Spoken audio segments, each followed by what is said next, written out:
Hey everyone, my name is Evan Jevnikar and I'm a paleontologist. I received my master's degree from NC State University, and today I'm going to be answering your questions about paleontology. So let's dive right in. So the first question is, how are dinosaurs related to birds?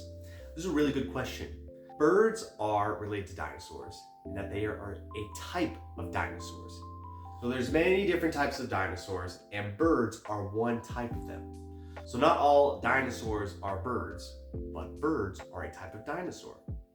Just like how humans are a type of mammal, but not all mammals are a type of human. Another way that we know that birds are related to dinosaurs is through the fossil record. So there are many fossils that have been found that serve as missing links that help us actually connect the dots between birds and dinosaurs. And all these missing links, when you put them together, show this nice mosaic and kind of transition from dinosaurs to birds. And a lot of things change. So we see things like dinosaurs changing their size. A lot of dinosaurs get smaller as they tend towards birds.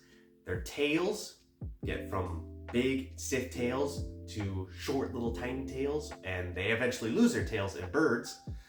We can actually see the wishbone, which you see in chickens and turkeys, that actually develops in dinosaurs. And a lot of dinosaurs, like T-Rex, actually have wishbones. So with all of that together, it shows that birds are actually the last surviving type of dinosaur. Okay, next question. What caused the dinosaurs to go extinct? So in the 1970s, it was actually determined that a massive meteor hit the Yucatan Peninsula and caused the mass extinction that killed off the dinosaurs. So this was a crazy event. So not only were all the dinosaurs in that side of the hemisphere pretty much vaporized, but that massive collision from the meteor created massive tsunamis that would have flooded North America and South America. It caused massive earthquakes that were felt all throughout the world. But also, besides that, the massive explosion from this meteor caused projectiles to go into the air. A lot of sand and dust would come into the air, it would coagulate and come down as like molten rocks. And that was hitting dinosaurs, causing wildfires all over the planet. And after all that was done, all of this fine particulate from the ash and the dust that was in the air blocked out the sun for a long time. And that is what really caused a lot of the damage, is the lack of sunlight and the cold temperature drop. And the reason why that is so dangerous is that when the sun gets blocked out, that means that plants can't photosynthesize. And when plants can't photosynthesize from the sunlight, they end up dying. And when the plants end up dying, then the herbivores that eat those plants end up dying. So a lot of plant-eating dinosaurs end up dying as a result. And when the plant-eating dinosaurs end up dying, then the carnivorous dinosaurs end up dying because they have nothing to eat.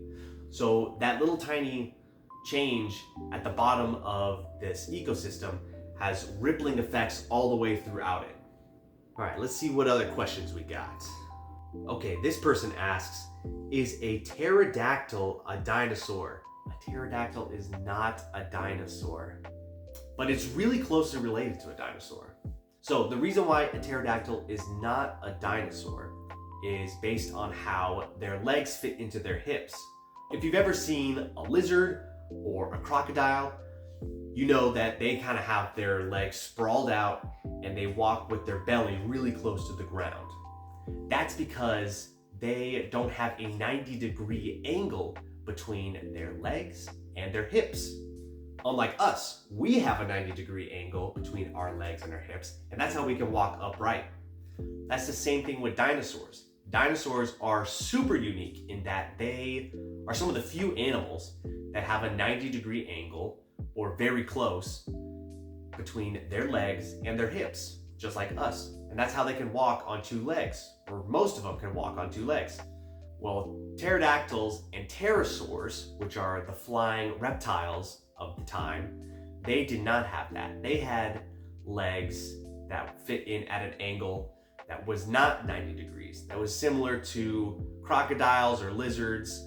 And so they kind of had a more sprawling stance, which is not how a dinosaur walks. Therefore, pterodactyl is not a dinosaur.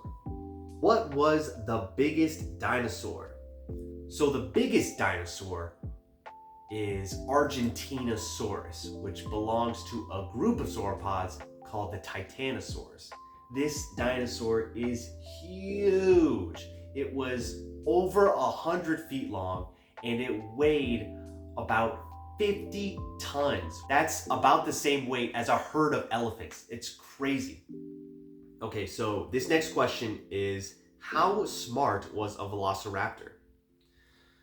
So Jurassic Park kind of depicts these dinosaurs as really smart, complex thinking animals, about as smart as a human.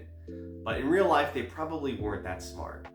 A velociraptor had really keen senses. It had really good vision, it had really good hearing, it could hear at high frequencies, hear from far away, and it actually had a really good sense of smell. So most dinosaurs had a really good sense of smell, and Velociraptor was probably similar to the sense of smell of most birds, probably even a little better. Scientists haven't found any evidence that suggests that velociraptors or any type of raptors lived in packs or were social animals, but it's not impossible. Okay, next question. Could a T-Rex not see you if you stood still?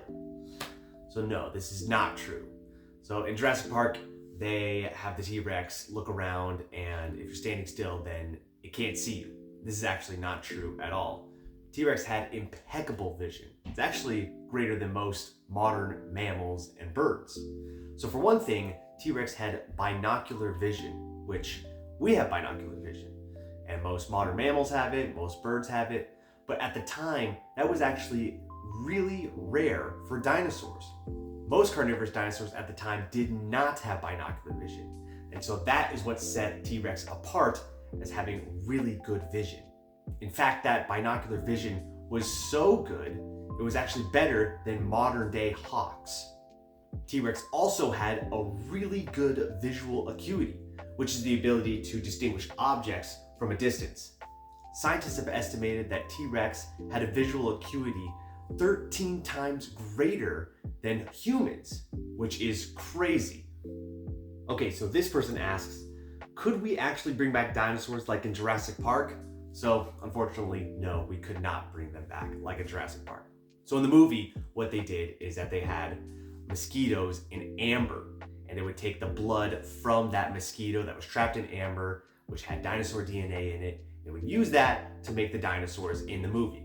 Well, that actually doesn't happen in real life. In real life, all of the biological compounds that make up blood in the mosquitoes are already decomposed and dissolved. There's actually no way that you can pull out real blood from these mosquitoes. However, that doesn't mean that it would be impossible to recreate dinosaurs. You just wouldn't do it the way in the movie. So scientists actually have looked at the genes of birds, and they found that birds actually still have the genes of dinosaurs within them. So what you would have to do if you wanted to make dinosaurs is you would have to turn off the genes that code for birds, things like beaks or the lack of a tail, and you would turn on these older dinosaur genes that would code for teeth in the mouth or a long tail or fingers on the wings. And that's how you would make dinosaurs if you wanted to. Well, that's all the questions we got for today. Thanks for watching. If you like this video, make sure you give it a like, a comment, make sure you subscribe to this YouTube channel. It'd be really appreciated. And if you want to learn more about dinosaurs, make sure you're watching this channel and you're following us on Instagram at Daily Dino Guy. And we'll see you in the next video.